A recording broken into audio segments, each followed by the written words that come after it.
আজকে শনিবার, বন্ধের দিন।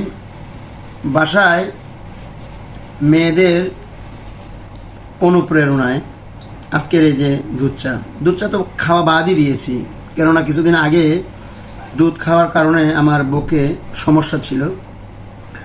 মানে এটা মনে হয় হার্টের কোনো প্রবলেম হয় দুধ খাওয়ার কারণে।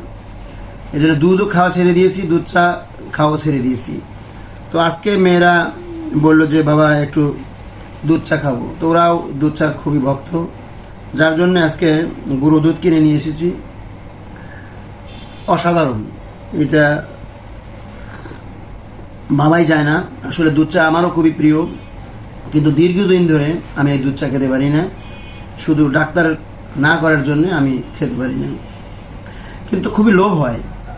আমি যখন লাল চা খাই তখন ভালো লাগে না, দুধ চা দেখলেই খারাপ লাগে। তো প্রিয় বন্ধুরা, আপনারা আমার এই ভিডিওটিতে বেশি বেশি লাইক শেয়ার করবেন এবং সবাই আমার যে কাজগুলো আমি করি সেগুলো যদি আপনাদের ভালো লাগে তাহলে অবশ্যই সাপোর্ট করবেন। আপনারা ভালো থাকবেন, আপনাদের সুস্বাস্থ্য কামনা করছি। আসসালামু আলাইকুম।